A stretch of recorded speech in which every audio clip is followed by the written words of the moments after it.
And here's another great video. It makes a lot of sense of reality, coming at you from the Intelligence Mountain. Policy of the United States. She may be a communist.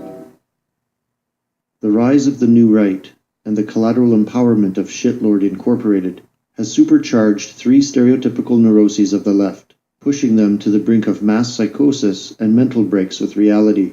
These neuroses are cognitive dissonance, narcissistic rage, and psychological projection. Reality, and the thrusting of reality into the faces of liberals by the sadistic alt-right, has forced the equalist leftoid bubble bitches to grapple with their amplified and aggravated cognitive dissonance.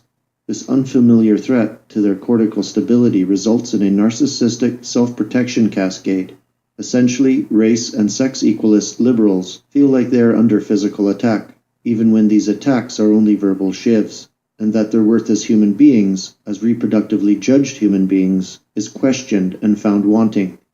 The political is personal for liberals, and therefore the massive dissonant mental break between their signaled virtues and reality makes it feel to them as if their sexual attractiveness has cratered, when their sexual worth is suddenly and unappreciatively thrown into stark relief by exposure to higher SMV women and men. This causes a bitter series of contradictory reactions to unkind reality that manifests as, for example, fat acceptance hitched to thin privilege, or game denialism contradictorily coupled to jerkboy shaming.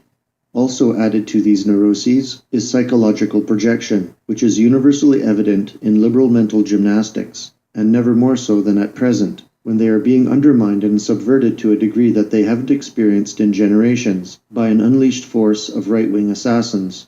Psychological projection, like narcissistic rage, is the liberal's emotional defense to cognitive dissonance, when the real world will not align with one's cultivated virtue world, and one's beliefs and actions are exposed as the menace to healthy society that they are. Then psychological projection becomes an ego emollient that spares the liberal any need for self-reflection or even self-awareness. When one can readily project one's personal malevolence, intended or coincidental, onto a perceived enemy, a release from guilt and shame is achieved.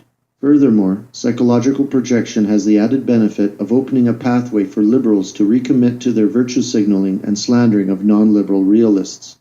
If you have tricked yourself into believing your foes are the shitbags that you really are, then you can return to the pleasure of feeling smugly moralistic. So what does this all mean for the nascent white awareness rebellion? When equalist leftoids are experiencing acute cognitive dissonance and narcissistic rage, the correct response is, increase the fucking voltage. Cox had it all wrong from the get-go. You never give emotionally breaking shitlibs an inch. Feed a rabbit a blade of grass, and he'll pop out 10 more to devour your lawn. When the rabbit warren is on the edge of annihilation, you put foxes into the holes and wipe out every last one of them. And this, of course, when metaphors are no longer expedient.